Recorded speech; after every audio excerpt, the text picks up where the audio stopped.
Hello friend, welcome back to my kitchen. My name is Kimberly and today I want to make some salsa.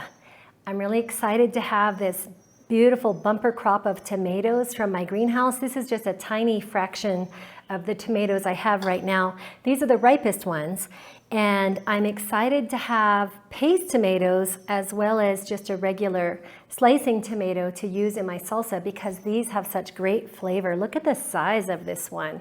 I'm really excited to make this salsa, and I'm out of salsa, so I really want to make some.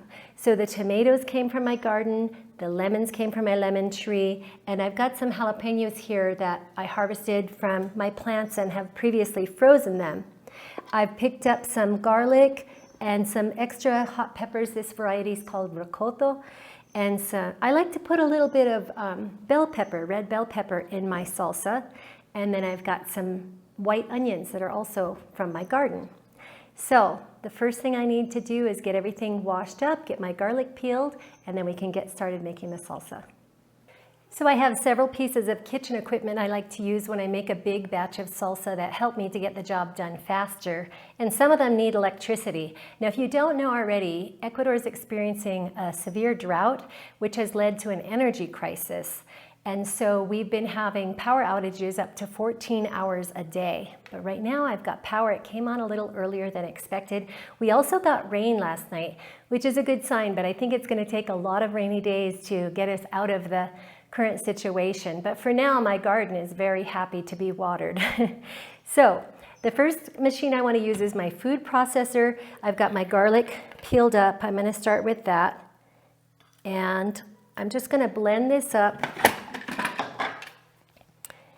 in the food processor along with my hot peppers. So today I'm going to be smart and use gloves. I don't always do this, especially when I'm only processing a few. I think I won't need them, but it's a good idea to wear gloves when you handle hot peppers. So I'm going to do that today. I'm just going to give them a real rough chop so they'll process better. And I'm going to include the seeds. These ricottos, they have these black seeds, so I want to remove those, and I usually find it best to use a spoon for that. These can be quite hot. With hot peppers, you're never sure quite how hot they're going to be. Ooh, but I'm getting a little bit of the fumes from these. They're hot. So I'll get this processed.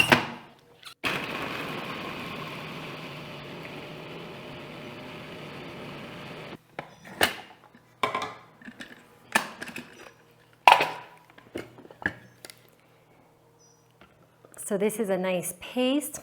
I don't know that I will necessarily use all of this, but if I don't use it all in the salsa, it's great to just keep in the refrigerator for spicing up other dishes. So the next piece of equipment I want to use is my citrus juicer to get these lemons juiced up.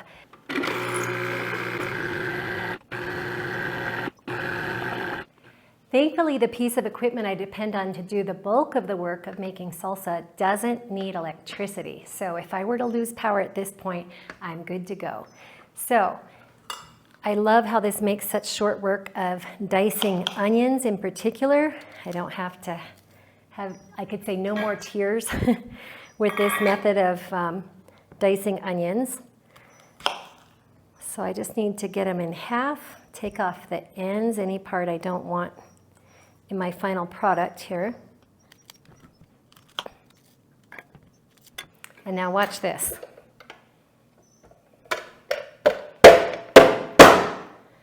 And that's diced. It does require a little bit of force. And I find that if I get it resting on the onion first and then I want to support the top. The main machine is made of metal and really strong, but the top is made of plastic and I don't want that to break, the little clips that hold it in place. So that's fast.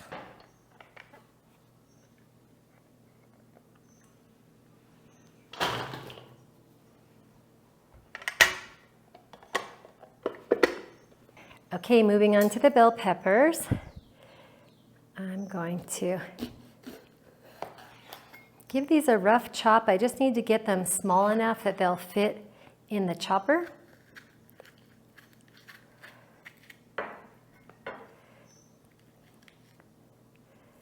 And I want to remove most of the seeds. This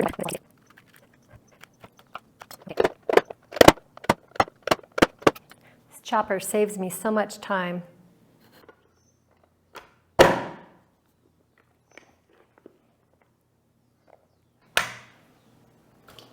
Now for the tomatoes. So to do that, I need to change the size of the cutting plate on my chopper. So that's pretty easy to do. I'm going to take this one out. Okay, and then add this one in.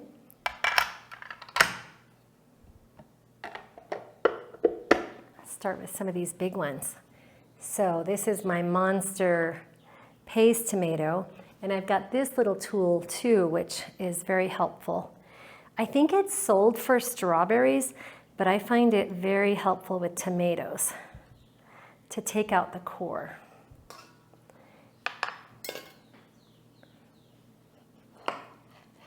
Oh, this is just beautiful.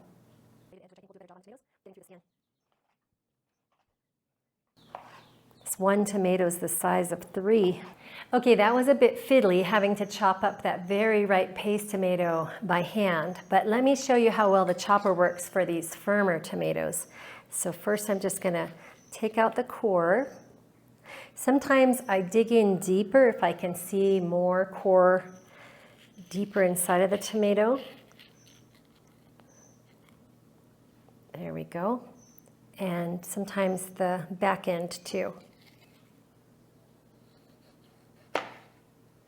Okay, now the fun part, or the fast part.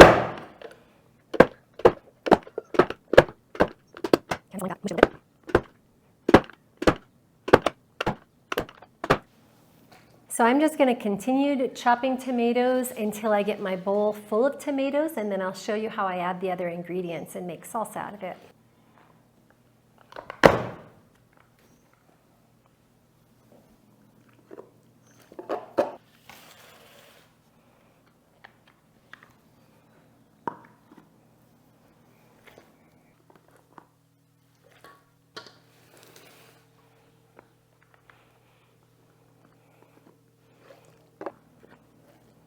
So I think that's enough tomatoes. My final thoughts on this chopper, I love this chopper. I would have this in my kitchen even if I only ever used it for onions, but I also use it for peppers, I use it for zucchini. Sometimes I've used it for like jalapenos if I want a real fine chop on them, because there's also another cutting tray that's finer. For tomatoes, it has worked amazing for me in the past, but just make sure your tomatoes are not too soft. So I took a few minutes to clean up and get set up for the next step. So first I want to start stirring in the tomatoes with the onions and the bell peppers. This might be the biggest batch I've ever made. I'm not sure. I've made big batches of salsa before, but it's definitely the biggest batch I've ever made using my homegrown tomatoes, and I'm really happy about that. All right, very good. So now I want to get some of my lemon juice in here. When you're working with fresh ingredients, it's hard to give exact measurements for, how you're going to do it. If I were to tell you to use 12 tomatoes and 3 onions, well, tomatoes come in different shapes and sizes, and so do onions. And another thing is, if I were to say use X amount of lemon juice, well, not all lemons have the same degree of acid or the same flavor. So you have to use approximate measurements and then taste it and adjust it according to your own likes. That's the other thing too. The final product, the way I like it to taste, might not be exactly how you like it to taste. So I'm gonna get in some of this garlic and hot peppers. So I wanna give it a good amount of that. Now you could use more or less depending on how hot the peppers are and how hot you like your salsa. So I'm going to start with that amount. And then I'm also going to add some salt. You can use whatever kind of salt you like. Today I have pink Himalayan salt. And so I want to mix in those hot peppers and garlic really well. Give it a little taste.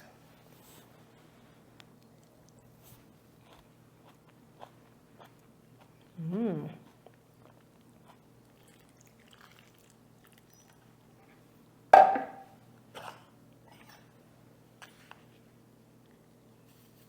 This is a huge bowl, so I'm going to add quite a bit of salt.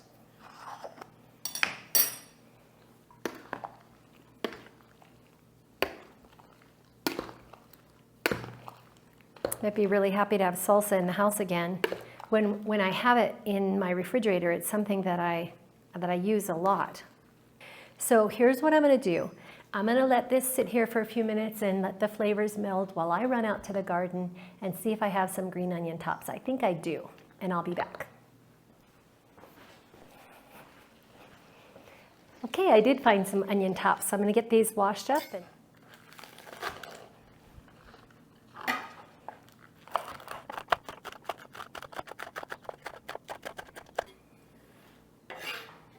I want to get the rest of this lemon juice in here. And I want to add a little bit more of this. Maybe.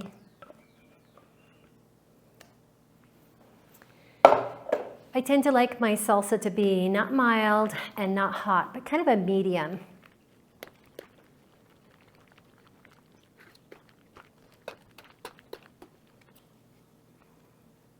Okay, let's try it again.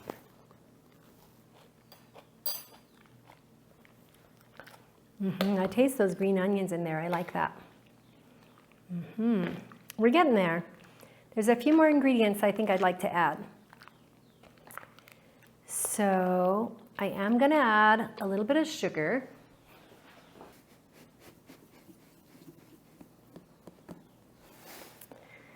I think that might be, well, maybe a quarter to a third of a cup. That sugar is totally optional. You don't have to add that if you don't want to. I want this to have a really bold flavor and a nice balanced flavor. So that little bit of sugar will help balance the salt in this recipe. And then I've got another secret ingredient. Now, it's unlikely that you would have this particular ingredient unless you also are growing and dehydrating your own tomatoes. But because I added so much lemon juice to get the right amount of acid or the acidity level that I wanted, but now I've got a lot of liquid, what I want to do is take some of my dehydrated little grape tomatoes and add those in here. They'll add a nice pop of flavor. And as they rehydrate, they'll absorb some of that extra liquid. I think they'll be really great. This is an ingredient I love to have on hand, and I'm putting away as many of them as I can right now. The problem is that with the power outages, it's hard to run my dehydrator. So I'm going to let this sit for a while these tomatoes dehydrate. Here, I'm going to add some more. Did I say dehydrate? While these tomatoes rehydrate and absorb some of that liquid and release their flavor, and then I'm going to give it another taste test. So this has been sitting a little while. The dried tomatoes are not fully rehydrated yet, but they are rehydrating. And I've given it a taste. I'm really happy with the flavor. It's on point, just how I like it. So I'm ready to start loading it into my jars.